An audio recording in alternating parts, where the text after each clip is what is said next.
Salam saudaraku, jumpa kembali dengan saya Agustono Asin di program Saya Mau Ikut Yesus. Kita memasuki episode yang ke-82. Dan di episode yang ke-82 ini kita akan membahas satu tema tentang jangan menunda pertobatan. Nats Alkitab terambil dari Lukas pasal 16 ayat 19 sampai 31. Perumpamaan tentang orang kaya dan Lazarus yang miskin. Ada seorang kaya yang selalu berpakaian jubah ungu dan kain halus, dan setiap hari ia bersukaria dalam kemewahan. Dan ada seorang pengemis bernama Lazarus, badannya penuh dengan borok, berbaring dekat pintu rumah orang kaya itu. Dan ingin menghilangkan laparnya dengan apa yang jatuh dari meja orang kaya itu, malahan anjing-anjing datang dan menjilat boroknya. Kemudian matilah orang miskin itu, lalu dibawa oleh malaikat-malaikat ke pangkuan Abraham. Orang kaya itu juga mati lalu dikubur.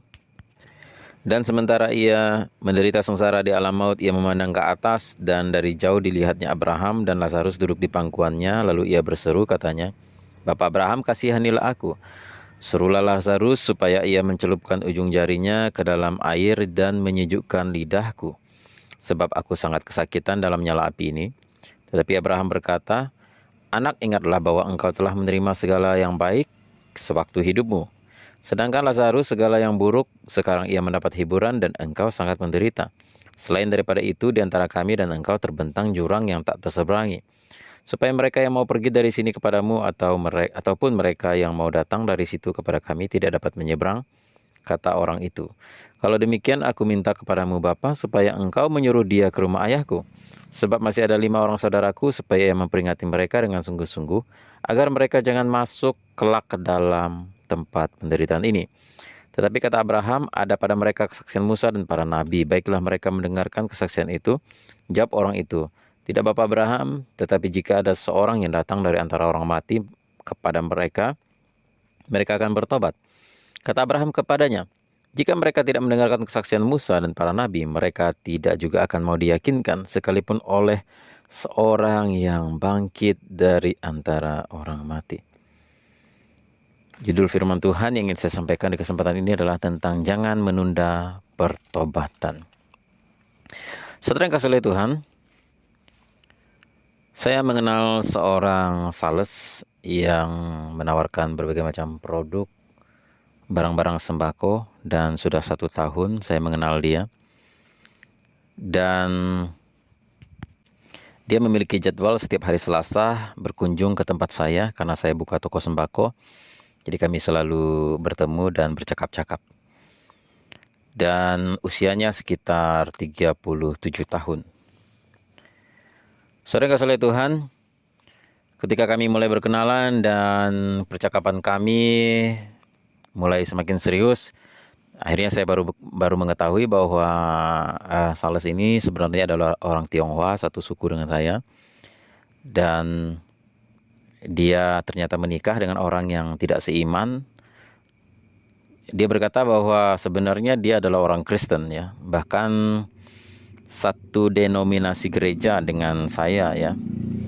Tapi pada akhirnya ketika dia menikah, dia memutuskan untuk meninggalkan Tuhan Yesus dan menyangkal Tuhan Yesus. Lalu saya menasihati dia. Saya bilang, "Janganlah tinggalkan Tuhan Yesus. Kalau menikah ya mungkin bisa masing-masing, ya. Kepercayaannya masing-masing, kamu tetap ikut Tuhan Yesus saja," saya bilang. "Karena kalau kamu tinggalkan Tuhan Yesus, kamu tidak akan dapat keselamatan lagi. Ya, mumpung belum terlambat," saya bilang. "Nanti kalau kita mati, baru kita mau bertobat, baru mau percaya kepada Tuhan Yesus, semuanya sudah terlambat. Orang yang sudah mati di neraka ingin kembali ke dunia dan bertobat, udah nggak bisa," saya bilang.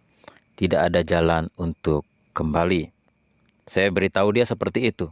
Saya menyarankan supaya dia kembali kepada Tuhan Yesus. Lalu dia menjawab saya dan dia berkata, "Waduh," katanya, "kok sepertinya saya sudah terlalu jauh melangkah," katanya. "Dan ya lihatlah nanti," katanya. "Ya, lihatlah nanti," katanya. Itulah jawaban dia. Dan 1 tahun saya berbicara kepadanya persis 1 tahun yang lalu dengan omongan yang seperti ini. Dan ternyata saudara yang kasih oleh Tuhan, ternyata di bulan Januari tahun 2022 ini ternyata dia mengalami musibah. Suatu ketika dia pergi bekerja, ya ingin ya seperti biasa rutinitas sehari-hari menjadi sales. Dia berangkat bekerja dan satu ketika dia di dalam perjalanannya dia di belakang sebuah mobil tronton, dan mobil tronton itu ternyata atasnya itu mengait kabel listrik, dan kabel listrik itu putus, dan kemudian dia mengelak kabel listrik itu dalam posisi kecepatan tinggi. Dia mau banting kanan, dia takut ditabrak mobil, dia banting kiri. Akhirnya ketika dia banting kiri, dia menabrak tiang listrik, saudara. Percis kepalanya terkena tiang listrik, ya. Dan akhirnya dia mengalami koma, dan kemudian 1 minggu kemudian akhirnya dia meninggal dunia. Saya ingat bahwa saya memperingati dia supaya dia bertobat dan kembali kepada Tuhan Yesus itu 1 tahun sebelumnya. Jadi 1 tahun setelah saya berbicara kepadanya supaya dia kembali kepada Tuhan Yesus, dan dia bilang belum. Dia bilang sudah terlalu jauh melangkah, dia belum, tidak bisa lagi kembali dan sebagainya. Akhirnya setelah 1 tahun setelah itu, akhirnya dia meninggal dunia tanpa ada kesempatan untuk balik kepada Tuhan Yesus. Melalui kisah ini, kisah nyata ini, saudara, saya ingin membagikan kepada kita bahwa jangan menunda pertobatan. Jangan menunda pertobatan. Banyak hal yang bisa kita soroti dalam perumpamaan tadi, namun di kesempatan ini saya hanya ingin menyoroti satu hal saja. Keterlambatan si orang kaya itu untuk bertobat sehingga ia mati masuk neraka. Ya, di neraka baru dia nyesal, baru dia mau bertobat, baru dia minta Lazarus supaya dibangkitkan kembali ke dunia supaya memperingati saudara-saudaranya supaya mereka juga bertobat dan tidak masuk ke neraka. Dan itu sudah terlambat, saudara. Nah, itu yang ingin saya soroti di kesempatan ini.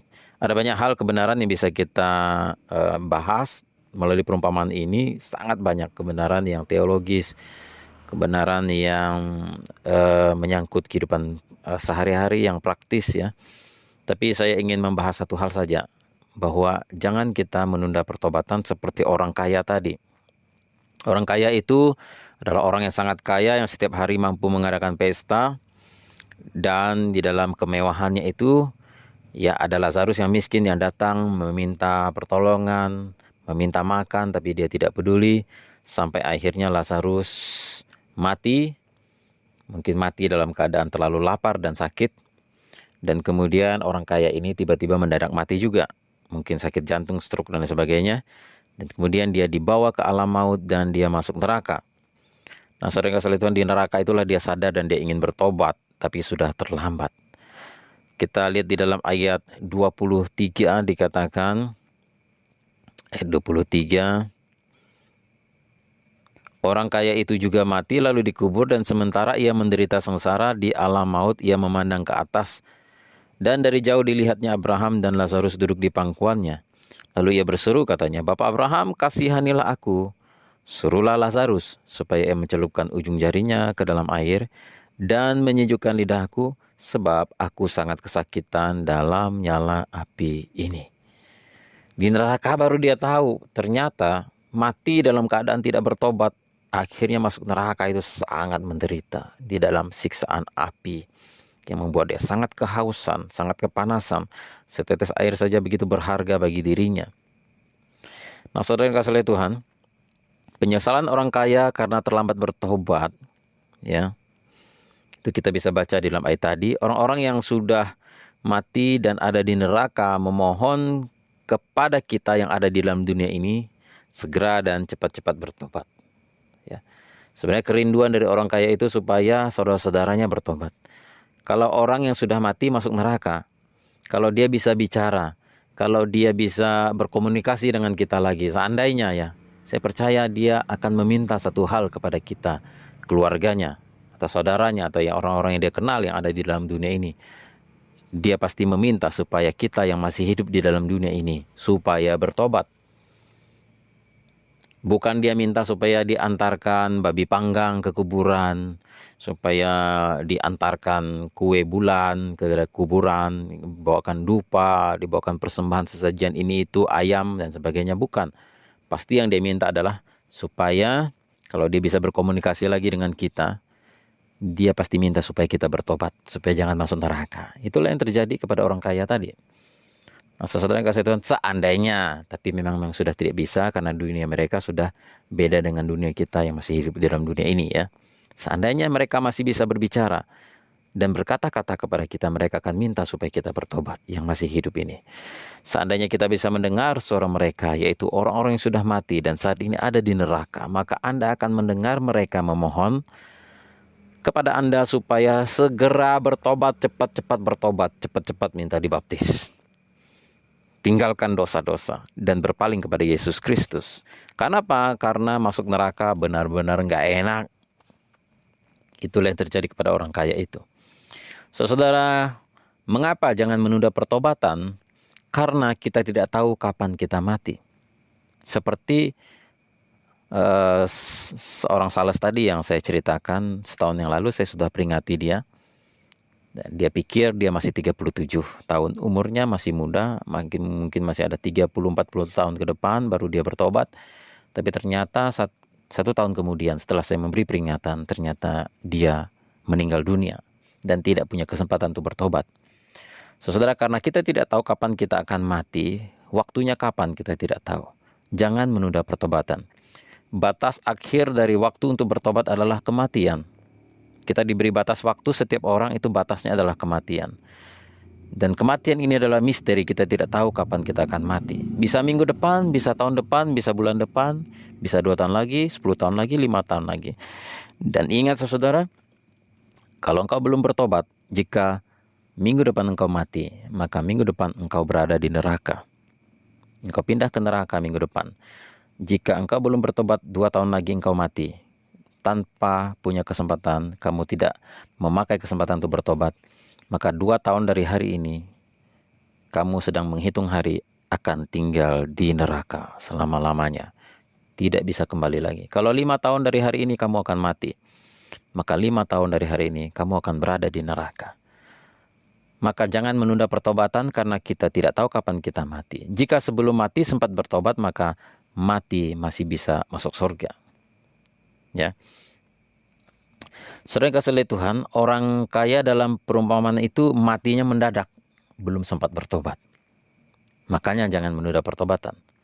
Dan yang berikutnya, mengapa kita jangan menunda pertobatan? Karena bertobat adalah cara untuk masuk surga. Di dalam Matius pasal 4 ayat 17. Sejak waktu itulah Yesus memberitakan, bertobatlah sebab kerajaan surga sudah dekat. Khotbah Yesus yang pertama adalah bertobatlah. Itu khotbah Tuhan Yesus yang pertama. Khotbah Yohanes Pembaptis yang pertama juga sama.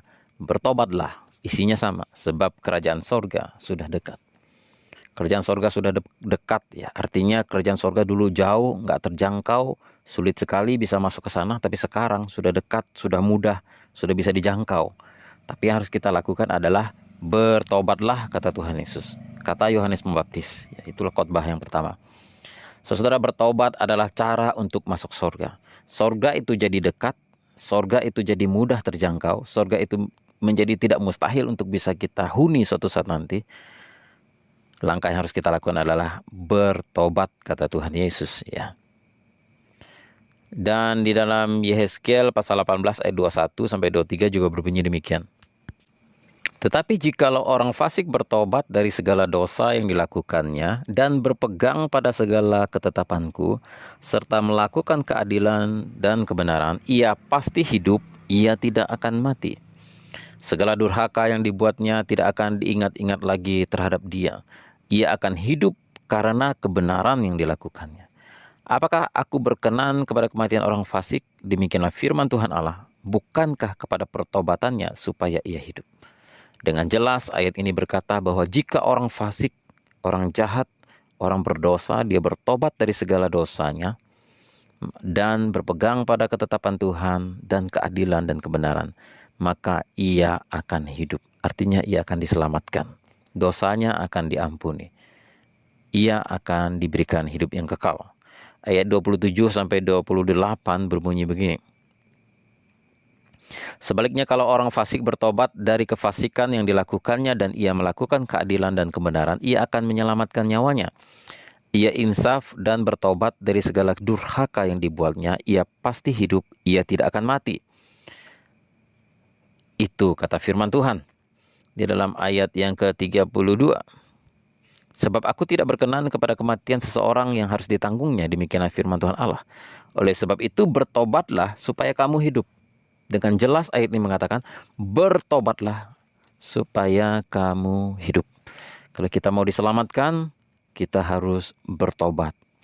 Walaupun dulu hidup kita fasik, hidup kita jahat, hidup kita tidak mengenal Allah, hidup kita jauh dari Tuhan, penuh dengan dosa. Tapi jika kita mau bertobat, maka kematian kita adalah kematian yang membawa kepada hidup yang kekal di sorga. Itu janji firman Tuhan, saudara. Saudara, mengapa kita harus segera bertobat dan tidak menunda pertobatan? Berikutnya adalah karena pertobatan di neraka tidak akan diterima. Yang pertama, kita tidak tahu kapan kita mati. Yang kedua, bertobat adalah cara untuk masuk surga. Yang ketiga adalah pertobatan di neraka tidak akan diterima. Orang kaya itu baru mau bertobat setelah menderita di neraka, tapi sudah terlambat. Bahkan bukan hanya pertobatannya yang ditolak, bahkan setetes air saja enggak diberikan lagi kepadanya. Dia cuma minta setetes air supaya diteteskan ke mulutnya dari jari Lazarus. Itu saja tidak dikabulkan. Apalagi bertobatnya itu tidak akan mungkin terkabul lagi. Karena Bapak Abraham mengatakan ada jurang yang memisahkan yang tidak akan bisa diseberangi lagi. Tidak akan bisa ada terjadi transit perpindahan dan sebagainya. Yang di neraka tetap di neraka, yang surga tetap di surga.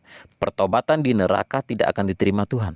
Orang kaya itu baru mau bertobat setelah menderita di neraka, dan itu sudah terlambat. Oleh sebab itu di dalam Yesaya pasal 55 ayat 6-7 mengatakan, carilah Tuhan selama ia berkenan ditemui, berserulah kepadanya selama ia dekat. Baiklah orang fasik meninggalkan jalannya dan orang jahat meninggalkan rancangannya. Baiklah ia kembali kepada Tuhan, maka dia akan mengasihaninya. Dan kepada Allah kita, sebab ia memberi pengampunan dengan limpahnya. Ayat ini berkata, carilah Tuhan selama ia berkenan ditemui. Berserulah kepadanya selama ia dekat. Selama kita hidup di dalam dunia ini, saudara, nyawa kita masih ada, nafas kita masih berhembus, kita masih bisa menghirup napas udara ini dan masih hidup. Carilah Tuhan. Karena selama saudara hidup di dalam dunia, Tuhan masih berkenan ditemui. Tuhan masih dekat. Ya, jika kita meninggalkan dosa kita dan kejahatan kita, maka dikatakan di dalam ayat tadi, maka dia akan mengasihani dan memberi pengampunan dengan limpah. Dan itu berlaku hanya di dunia. Tapi kalau di neraka nanti, saudara mau cari Tuhan, baru mau bertobat, baru mau berseru kepada Tuhan, Tuhan itu sudah jauh. Tuhan itu sudah tidak akan mendengar. Dan tidak ada pengampunan lagi yang tersedia bagi orang yang ada di neraka. Kesempatannya sudah tertutup, saudara. Jadi dunia ini adalah seperti sekolah. Ya. Lulus ujian atau tidak tergantung rajin belajar, tergantung sungguh-sungguh masuk, rajin belajar ya. Dan tidak bolos, tidak alpa. Ya, begitulah kira-kira di dunia ini. Kita rajin cari Tuhan, kita sungguh-sungguh cari Tuhan, kita bertobat ya. Maka saudara akan lulus ujian dan masuk surga. Saudara yang kasih oleh Tuhan, carilah Tuhan selama ia berkenan ditemui, karena ada waktunya di mana Tuhan tidak bisa ditemui, yaitu ketika di neraka. Pertobatan yang terima hanyalah pertobatan semasa di dunia. Nah, yang berikutnya, bagaimana pertobatan yang benar? Mungkin saudara bertanya, oh kalau begitu Pak, saya ingin bertobat. Bagaimana caranya bertobat yang benar? Ternyata ada bertobat yang benar, ada bertobat yang salah. Yang bertobat yang salah itu begini, hanya sekedar meninggalkan dosa. Ketika seseorang masuk penjara karena melakukan kriminalitas, mungkin dia membunuh, mencuri, memperkosa, pelecehan seksual dan sebagainya, lalu dia menyesal. Setelah keluar dari penjara, dia tidak membunuh orang lagi. Keluar dari penjara, dia bilang dia bertobat, dia tidak mau memperkosa, tidak mau berbuat jahat lagi. Ya, jadi dia menyimpulkan bahwa dia sudah bertobat. Sebetulnya itu salah, saudara. Itu belum bertobat. Itu hanya sekadar berhenti berbuat dosa. Itu hanya sekedar jera, ya, mungkin jera. Makanya nggak mau lagi, ya, karena masuk penjara nggak enak. Itu belum bertobat sebenarnya. Itu belum bertobat yang membuat saudara bisa masuk surga. karena dosamu masih banyak dan dosamu belum terhapuskan hanya dengan sekedar berhenti berbuat dosa. Saya beri contoh misalnya, kalau saudara berhutang kepada seseorang, mulai dari awalnya berapa ratus ribu, kemudian nambah jadi berapa juta, kemudian nambah jadi berapa ratus juta, pada akhirnya sampai 1 miliar misalnya. Lalu saudara ditagih sama orangnya, lalu saudara berkata kepada orangnya, "Pak, saya nggak mampu bayar, Pak. Tapi Pak, mulai hari ini saya akan berhenti berhutang sama Bapak." Lalu bagaimana reaksi orangnya? Orangnya tidak mungkin saudara menerima saudara berkata demikian. Ya, hutang harus tetap dibayar. Ya, demikian juga berbuat dosa itu Alkitab mengatakan itu adalah hutang kepada Tuhan yang harus dibayar. Ya, kalau kita sekedar berhenti berhutang kepada Tuhan atau sekedar berhenti berbuat dosa, itu tidak menyelesaikan dosa kita. Dosa kita tetap ada, hutang kita tetap ada kepada Tuhan. Nah, saudara, sekedar berhenti berbuat dosa itu bukan bertobat yang benar. Nah, ini yang paling umum yang dilakukan oleh orang-orang yang beragama, yang tidak beragama, dari agama apapun juga pada umumnya berhenti berbuat kejahatan. Ya, itu yang dimaksudkan dengan bertobat. Mungkin dia dulu judi, sekarang enggak lagi. Mungkin dia dulu pemabuk, sekarang enggak lagi. Mungkin dulu suka berkelahi, sekarang enggak lagi. Dulu suka berdukun, sekarang enggak lagi. Ya, mungkin dulu suka berbohong, menipu, malas, mendendam. Dia berhenti dari semua itu tidak membuat dia masuk surga. Ya. Nah, saudara, bertobat yang benar adalah bukan hanya sekedar meninggalkan dosa-dosa, bukan hanya sekedar berhenti berbuat dosa, tetapi percaya dan menerima Yesus Kristus sebagai Tuhan dan Juru Selamat. Itulah pertobatan yang benar, itulah pertobatan yang membawa kepada keselamatan, itulah pertobatan yang membawa kepada hidup yang kekal dan memberikan pengampunan dosa kepada kita. Saudara, inilah perbedaan pertobatan dalam Kristen dan bukan Kristen. Sekedar berhenti berbuat dosa tidak akan buat kamu masuk surga. Karena hanya dengan percaya dan menerima Tuhan Yesus, dosamu akan dihapuskan. Dosamu akan dihapuskan oleh kematian Tuhan Yesus di atas kayu salib, oleh darahnya. Kita akan menerima keselamatan. Ya. Ketika kita berhenti berbuat dosa, dosa kita masih ada yang dulu-dulu. Bagaimana cara menghapusnya? Masih ada, ya kan? Nah, ketika kita menerima Yesus Kristus juga sebagai Tuhan Juru Selamat, maka Yesus menghapus semua dosa kita lewat kematiannya di atas kayu salib, lewat iman kita kepadanya, maka Tuhan Yesus menebus, membayar hutang dosa kita dengan nyawanya di atas kayu salib. Maka pertobatan itu tidak cukup hanya sekedar berhenti berbuat dosa. Harus ditambah dengan percaya kepada Yesus. Karena ketika percaya kepada Yesus, maka dosanya dihapuskan sehingga menjadi layak masuk surga. Di dalam Yohanes pasal 3 ayat 18 mengatakan, "Barang siapa percaya kepadanya, ia tidak akan dihukum. Barang siapa tidak percaya, ia telah berada di bawah hukuman, sebab ia tidak percaya dalam nama Anak Tunggal Allah." Roma pasal 8 ayat 1, "Demikianlah sekarang tidak ada penghukuman bagi mereka yang ada di dalam Kristus. Siapa yang percaya kepada Yesus, ia tidak akan dihukum. Dan dosanya sudah dihapuskan, diampuni." Roma pasal 3 ayat 23, "Karena semua orang telah berbuat dosa dan telah kehilangan kemuliaan Allah, dan oleh kasih karunia telah dibenarkan dengan cuma-cuma karena penebusan dalam Kristus Yesus." Kristus Yesus telah ditentukan Allah menjadi jalan perdamaian karena iman dalam darahnya. Hal ini dibuatnya untuk menunjukkan keadilannya, karena ia telah membiarkan dosa-dosa yang telah terjadi dahulu pada masa kesabarannya. Ayat ini mengatakan dengan jelas bahwa semua manusia telah berbuat dosa dan telah kehilangan kemuliaan Allah dan layak untuk dihukum di api kekal. Tapi oleh kasih karunia, Tuhan Yesus dibenarkan dengan cuma-cuma karena penebusan dalam Kristus Yesus. Jadi kalau saudara mau bertobat, yang bisa bikin saudara sampai ke surga itu bukan sekedar berhenti berbuat dosa, tapi berpaling kepada Yesus, menerima Yesus sebagai Tuhan dan Juru Selamat, dan darah Yesus akan menyucikan segala dosa saudara. Itulah pertobatan yang komplit, itulah pertobatan yang sempurna, yang membawa pada hidup yang kekal. Bertobat tanpa percaya dan menerima Tuhan Yesus tetap akan masuk neraka. Sebaik apapun saudara menjadi seseorang yang dikatakan sudah berhenti berbuat dosa dan sudah jadi baik, sebaik apapun masih tetap akan menyisakan dosa yang akan membuat engkau tetap masuk neraka. Ya, Bertobat tanpa percaya dan menerima Yesus tetap akan masuk neraka karena menyisakan dosa yang menghalangi seseorang masuk surga. Jadi bertobat itu jangan hanya sekadar berhenti berbuat dosa, tetapi ditambah dengan percaya pada Yesus sehingga dosa kita dihapuskan dan diampuni. Karena Yesus adalah anak domba Allah yang menghapus seluruh dosa dunia, dan di atas kayu salib dia berkata, sudah selesai. Oleh sebab itu saudara yang kasih oleh Tuhan, ayo segera bertobat, jangan tunda-tunda pertobatan seperti kasus seorang sales yang saya ceritakan tadi yang terlambat untuk bertobat. 1 tahun sebelumnya saya sudah peringati dia, tapi dia tidak mendengar. Akhirnya dia tidak punya kesempatan. Janganlah kita menyesal suatu saat nanti seperti orang kaya yang ada di neraka itu, baru mau bertobat, baru mau terima Yesus, baru mau jadi orang baik, baru mau berhenti berbuat dosa, baru mau merubah hidup, sudah terlambat. Hari ini juga ketika engkau mendengarkan siaran ini dimanapun engkau berada, mungkin engkau dalam perjalanan, di mobil, engkau di rumah, di kamar, dimanapun engkau berada, dengarkan suara firman Tuhan ini. Jangan menunda pertobatan atau engkau akan terlambat dan menyesal suatu saat nanti di api neraka.